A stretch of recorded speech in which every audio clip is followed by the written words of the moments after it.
Setelah malam itu, desa tak pernah benar-benar tidur. Air Sendang yang dulu bening, kini memantulkan cahaya aneh setiap bulan purnama. Kadang orang melihat rambut panjang mengambang di air, kadang bayangan dua sosok berjalan di permukaannya, tapi tidak satu pun berani memastikan. Ibu-ibu mulai menaruh bunga di tepi jalan menuju Sendang. Dan anak-anak dilarang keluar saat kabut turun. Karena konon, kabut itu bukan dari gunung, melainkan napas dari arwah yang belum diterima tanah. Namanya Darmo, lelaki muda dari desa seberang. Ia datang untuk menggarap sawah peninggalan pamannya yang dulu tinggal di sini. Kalau bisa, jangan dekat Sendang itu, Le, pesan tetua desa saat ia pertama kali datang. Airnya sudah tidak suci lagi. Darmo hanya tertawa pelan. Air cuma air, Mbah. Yang penting jangan lupa baca doa. Tapi malam pertamanya di rumah baru, ia mendengar suara air mengalir, padahal jarak ke Sendang hampir setengah kilo. Bersamaan dengan itu, suara perempuan berbisik lembut. Air hanya bahaya kalau disalahgunakan. Ia tersentak. Kata-kata itu terdengar seperti pernah diucapkan seseorang. Malam berikutnya, kabut turun lebih cepat dari biasanya. Ayam berkokok sebelum tengah malam, dan suara jangkrik berhenti serentak. Darmo terbangun, matanya menatap pintu rumah yang terbuka sedikit. Di luar, kabut bergulung. Ada suara air. Ada nyanyian perempuan. Pelan, sangat pelan. Laras. Ia keluar, berjalan ke arah suara itu. Udara semakin lembab.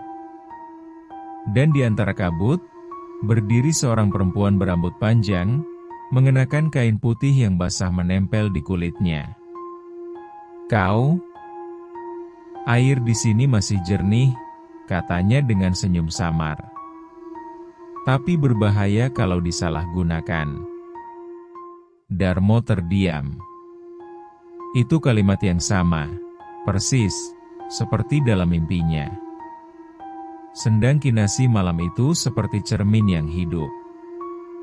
Kabut turun ke permukaannya, membentuk pusaran pelan. Siapa kau? Tanya Darmo. Aku yang kau rindukan, jawab suara itu, lirih dan dingin. Aku menunggu seseorang sepertimu. Perempuan itu berjalan ke tepi air. Langkahnya tidak menimbulkan suara sama sekali. Darmo ingin mundur, tapi ada sesuatu dalam tatapan matanya, sesuatu yang membuatnya tak bisa berpaling.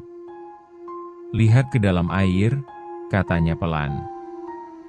Darmo menunduk.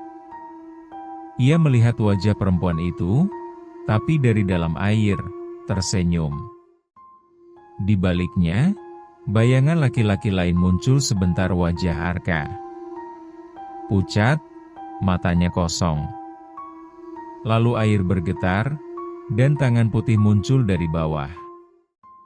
Keesokan paginya, penduduk desa menemukan pakaian Darmo di tepi Sendang. Basah.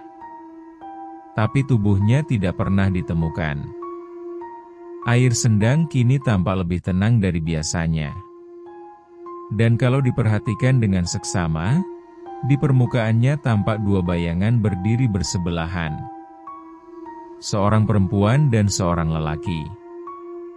Mereka seperti saling menatap. Lalu perlahan tenggelam ke dalam air tanpa riak. Aku sudah menunggu terlalu lama.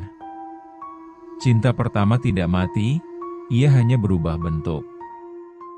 Aku bukan manusia lagi.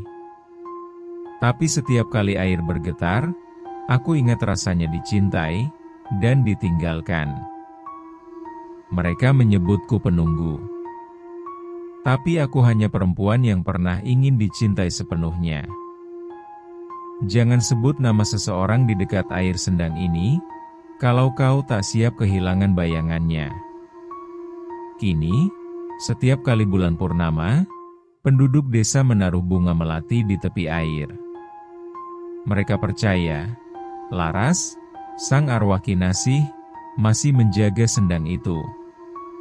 Bukan untuk menakuti, tapi untuk memastikan tak ada cinta lain yang berakhir seperti miliknya.